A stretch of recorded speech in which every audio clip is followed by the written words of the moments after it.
Good morning everybody, my name is Crystal. Welcome to my YouTube channel. I'm here in my flat in Rochester, Kent. Good morning to everybody, my viewers, my subscribers. Good morning, I hope you're all doing well. I am feeling a bit better than I was in my mindset. However, I'm still going to mention things because it's important. I'm not going to stop fighting for my cause, but I'm going to try and put elements of things like I did last night. The sky, the beautiful sky, it was lovely, nice Turkish delight sky, the clouds. I like taking photographs, and I think I've got some really good photographs on my phone. For anybody that doesn't know, Max is in a calendar in America, so is Harry, and Max is also in a book. So, and they were photographs that I'd taken. So I think I take some really great photographs and I'm proud of them, so I like to show other people. So although I'm going to still continue with what's going on, which I believe is wrong, I'm going to show bits of my day that I've enjoyed and photographs that I've taken. I don't like being mocked and made fun of. I don't think it's very nice. I don't think anyone would appreciate that or like it. I know the royal family have been mocked in that show that used to be on Spitting Image, where they over embellish your features and laugh at you.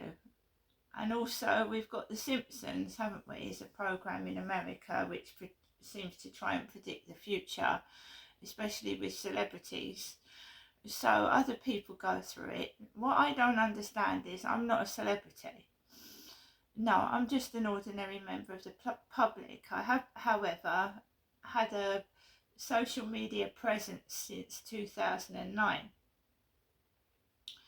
But I wouldn't consider myself famous or a celebrity. But I have had a social media presence for a long time, hence I think the Tattle Life rubbish that came online and other bits and pieces. But it's not nice for people to go down your social media and mock you and then try and contact members of your family and stir up trouble. That isn't nice at all, and that should be stopped. That should be taken seriously. That causes rifts between families and all sorts of problems. That's going too far. Sorry, there's a pigeon landed on my balcony and sitting on my chair. There's a pigeon landed on my balcony out there. I don't know if I can get a picture of it while I'm sat here.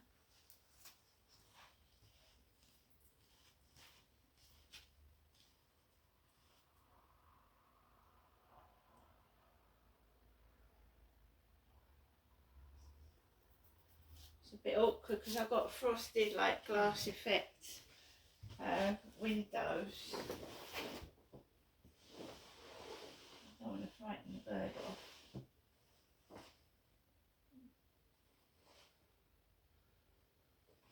It's going to be difficult to take a photograph of properly.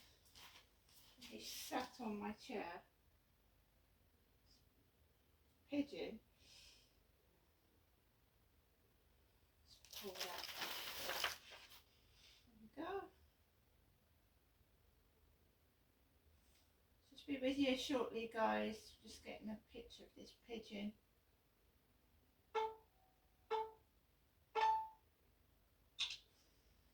It's a welcome visitor this morning.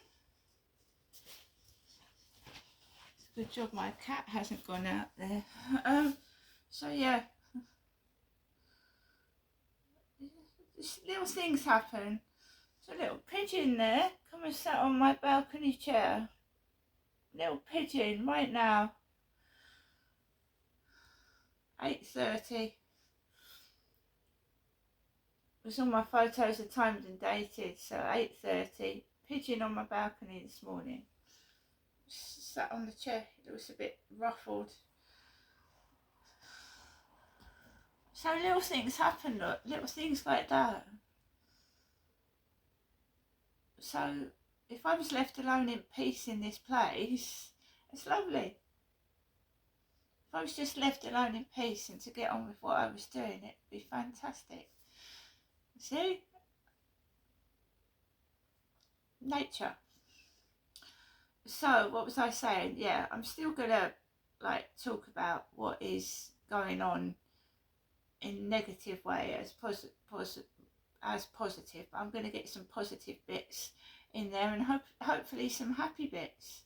You know, life isn't all down, and I'm not letting it drag me down, and I'm not going to obviously listen to people that don't know me and that are trying to use my mind against me, like getting into my head, knowing what upsets me, and then you know, this is why I'm getting upset. They're not directly coming up to me and saying you're this, you're that. They're doing it outside behind my back, or using things and making me think things.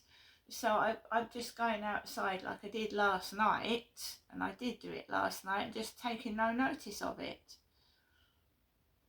But taking the photographs down then, the evidence, but not taking any notice of the negativity that they're projecting onto me. And they're projecting it onto me. I don't know what's wrong with them. It's my life.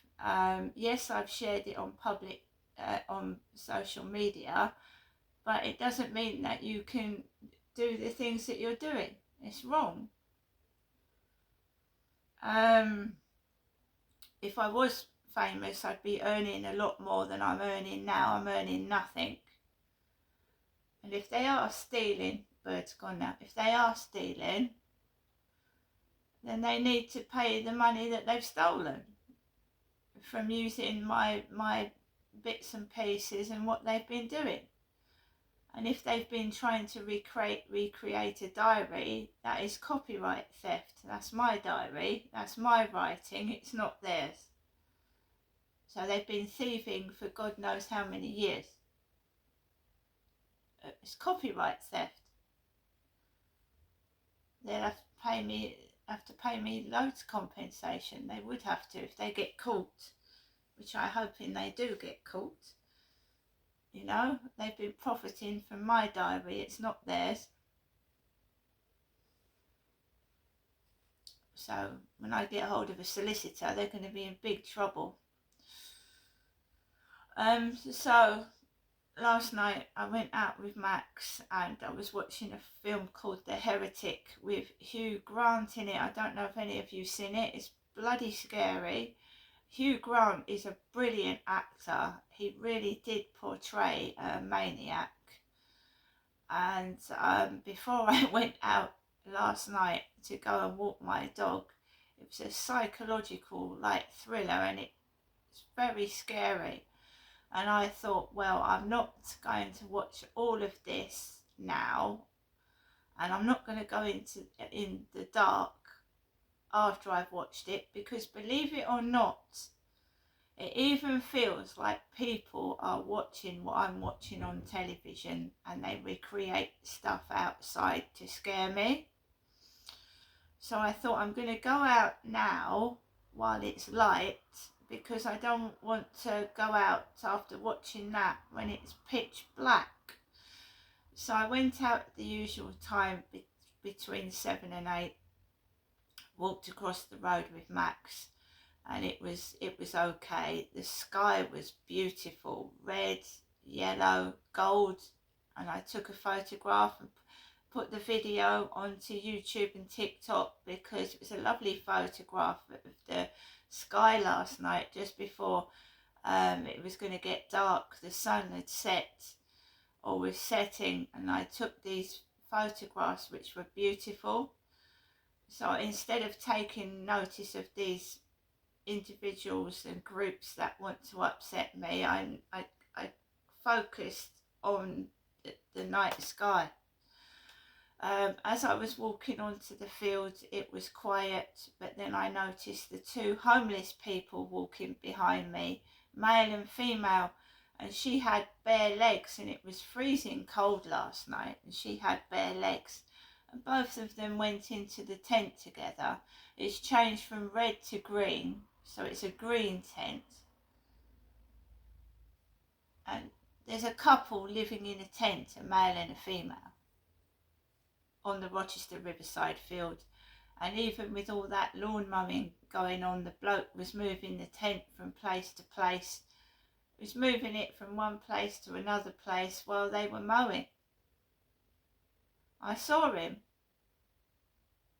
So it's a dark-haired guy with a woman that wears a bun in her hair in a tent on the field. It's a green tent. Probably sleeps 2 people, but I don't know how they're managing to live and sleep in a tiny tent like that. I haven't got a clue.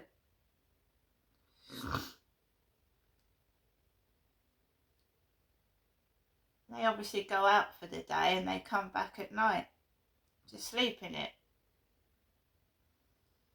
So they're going somewhere during the day and they come back and they sleep in it. So I walked around the fields. They started to make a noise as I was walking past their tent, but I ignored it. I focused on what I was doing. I didn't turn around and look at them. I didn't listen. I just focused on the sky, the clouds, and walking around the field, because that's another thing that happened with the last lot of tent users. They started to get loud and noisy and start following me, because I've walked on that field for the past 4 years at least. And these are newcomers to the field. I've walked on that field for 3 years. I'm not going to be put off by strangers.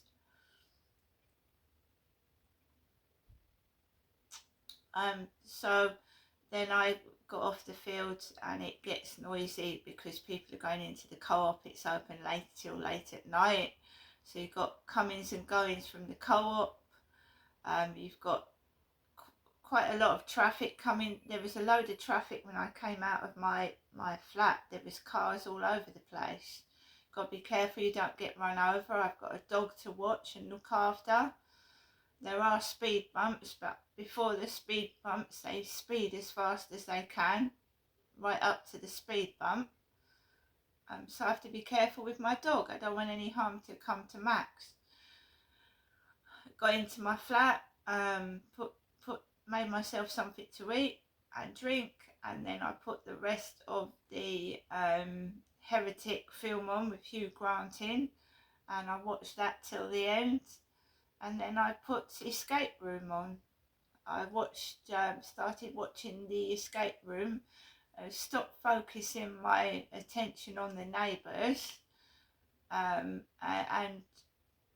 watched the Escape Room, and tried to absorb myself in something that didn't involve the neighbours' noise. So that helps, focusing on something else. And that's what I did. So there was no thumping, banging back. I just tried to relax and focus on something else. That's all you can do, right? There's no point moving somewhere else, because it will still happen and it could be worse. It could be a lot worse. Especially if the place has been fixed. By that I mean they've chosen it, and then a load of trouble starts. So I think for now it's best to try and resolve the problems while I'm here. This flat is lovely. It's a big size. I've got a bedroom to myself and I've got a balcony, right? So it's best to sort out the problems before they start up somewhere else, right? Because it won't stop. It'll travel to somewhere else, and I don't think Chatham is a good place to move to, because I've had a partner there that was abusive. So I don't think that's a good idea to move near them. And my mother, don't get me wrong, I care about my mum. But when you're too close to someone that's clinging to you and is narcissistic, it's not a good idea to move right near them either.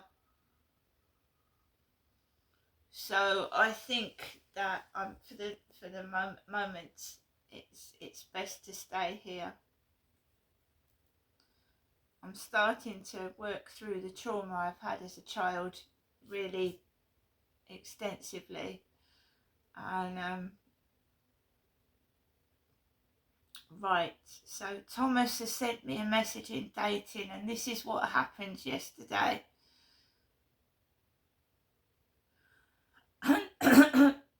Thomas off of Facebook Dating has replied to my message.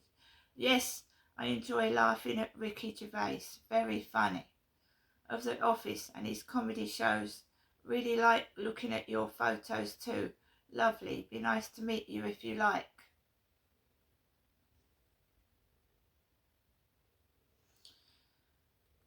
Now, I replied, see, Saturday at 9:30 a.m. in the morning, I replied to this message and I got trouble outside.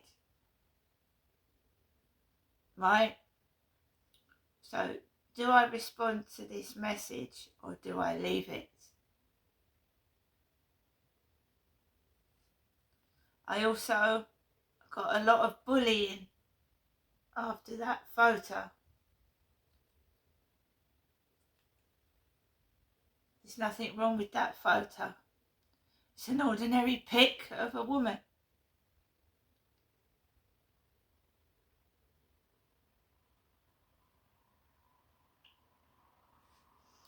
So do I answer that message and go through that again, what I went through yesterday morning, or do I leave it? Anyway, that's what's on my phone this morning.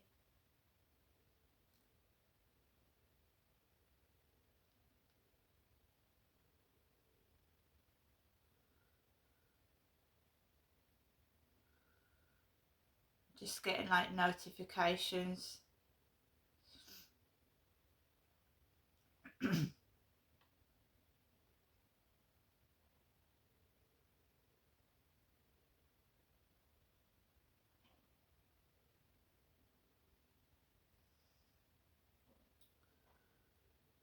There's a lot of activity outside this Sunday morning, and the time is 9:15. There's a lot of activity outside.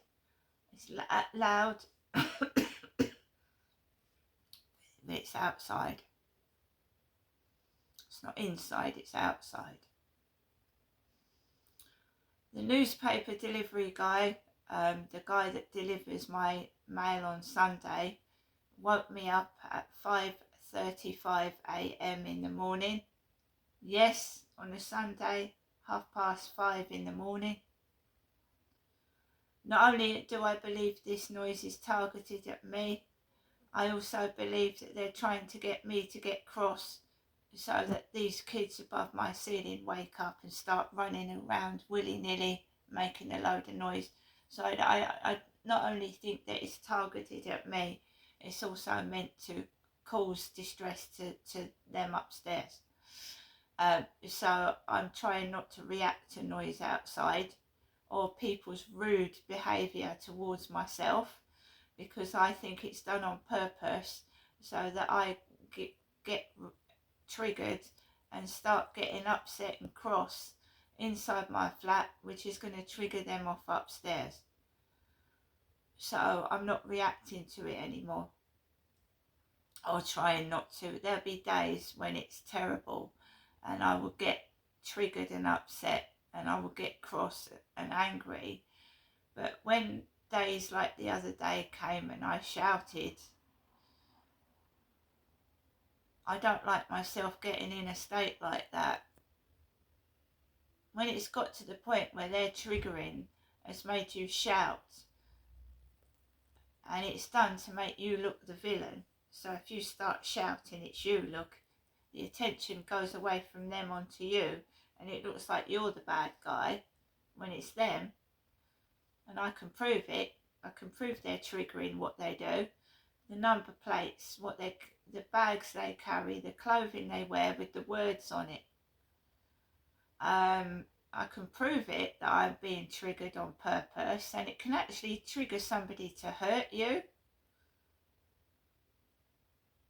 Especially if they're wearing a top that says kill her on it. Not killer, kill her. I've seen that before.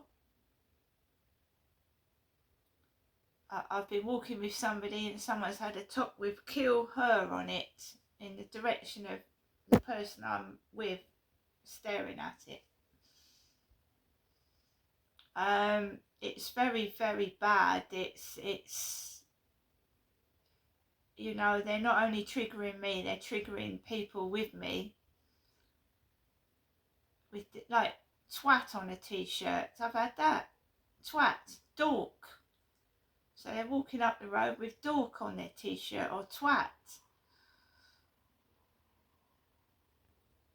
It's ridiculous.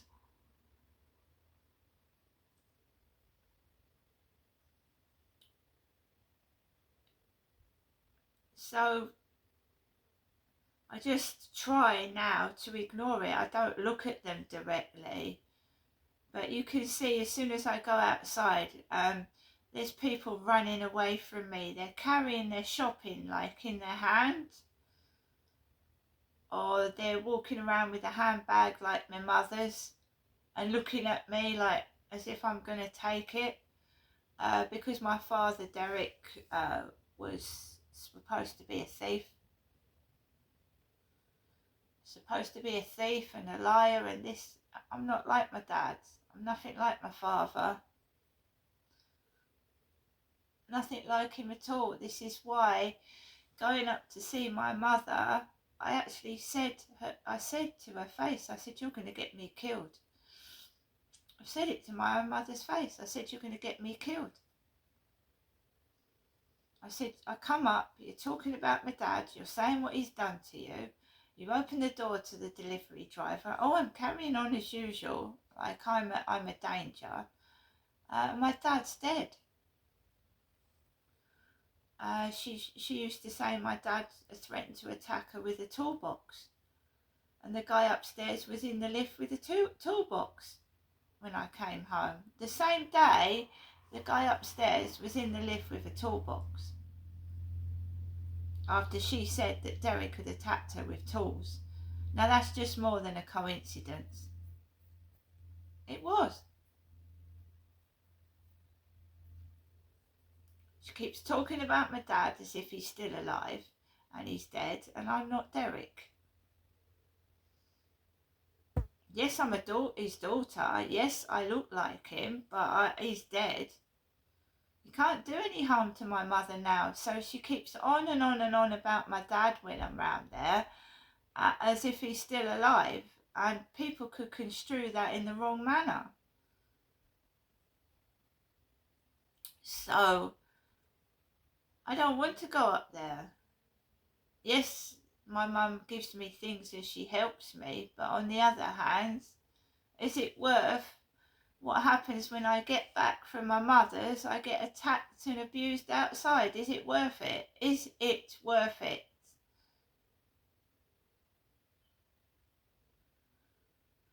She's got his photograph stuck on the wall, and she used to keep showing it to me, and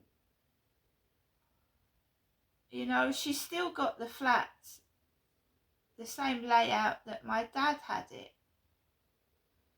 And my mum's the type of person, even if you do buy her something or be nice, you're accused of like, why have you bought me that? What did you do that for? And several times I've given my mum things and she's given them back to me. So when my dad used to do it as well. It's a narcissistic tactic. It's a narcissistic tactic. They go around telling everybody you don't get them anything. They go around saying, oh, no one does anything for me, no one buys me anything. But they don't tell you the real tell people the real truth. So my dad bought my mum things. She didn't like them. I've bought my mum things, she's given them back to me. So when you buy someone something and they end up giving it back to you, you think, why do I bother? My mum says she doesn't like flowers, although I've bought her flowers in the past. I have bought my mum flowers and she can't deny the fact that I've bought her flowers. But it's my mum's attitude. She belittles you, she laughs at you, she takes the mickey. She makes people stay away from her with her attitude and her behaviour. She does it to herself. She does it to herself. But she's going around saying no one buys her anything. They do. She just moans, complains and gives it back to you. And she does tell lies. We all tell lies. We can't all say we have never told a lie in our life. That's bullshit. Even my mother's told lies. I will not be forced. In the past, my mum says to me, I've never told a lie, have I, Ginestra, as she calls me? And I have to say, no, you haven't, Mum. But she has. Everybody's told a lie in their lifetime. That's bullshit. So I've got to sit there and my mum's got to bark at me and say, I don't do this, do I? Do I? And I have to say yes and agree with her. I don't want to do that anymore. I mean, I've got my own mind. I don't want it brainwashed by my mother. I don't want to be barked at and shouted at and forced to tell lies. I'm grateful for my mother's help, but it should be given unconditionally. Unconditionally. There shouldn't be conditions on it. You shouldn't have to do this and have to do that and have to bow down to somebody. I'm my own person. I'm an adult and I wish my mum would let me live, breathe normally. How can I ever meet somebody with my mother in the background controlling my life all the time? How possibly can I?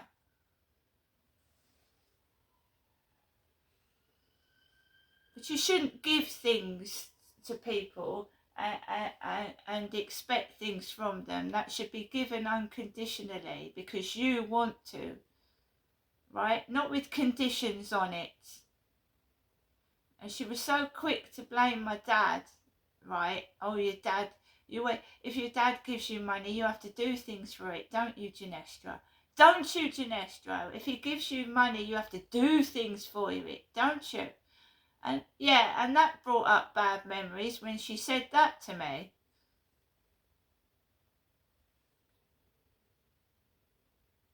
There's a lot people don't know. So you see an old lady, you feel sorry for an old lady, yeah? You've got to understand that abuse doesn't stop when a parent is young. It carries on into their old age. They don't just change. So if you're abused by a young parent, just because they get older, it doesn't mean it stops. But they want people to feel sorry for them. They're still an abuser, whether they're young or they're old. But they start using, oh, I'm old, I'm elderly. Would you feel sorry for someone that abused a child? Because I wouldn't. Whether they're young or old.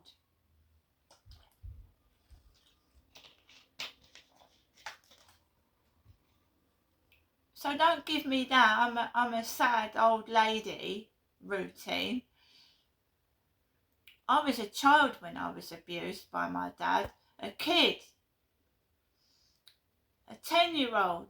And your mother's supposed to be there to protect you and look after you, and she wasn't. They should never have had children. My parents should never have been allowed to have children. They both had severe mental health problems, and my dad had severe mental health problems and he was violent.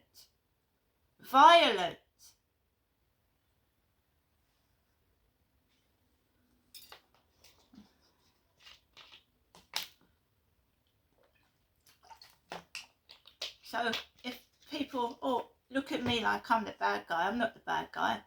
I'm protecting myself from evil. I'm not evil. I'm protecting myself from evil. Nobody knows what I went through in Victoria Road behind closed doors. Nobody. When I was living with my parents, nobody knows what I went through behind closed doors. And because I'm getting stronger and I'm speaking out, and I have got laptops with photographs of the living conditions that I was living in at Victoria Road, like I was living in filth, squalor and shit, and there was no cold running water. If they want trouble, they're going to get it, okay? Because I've got somebody that could look at those laptops and retrieve the photos of the shit that I was living in at Victoria Road, okay? I'm not a liar, I'm the victim. But because I'm getting stronger, they're getting shit scared.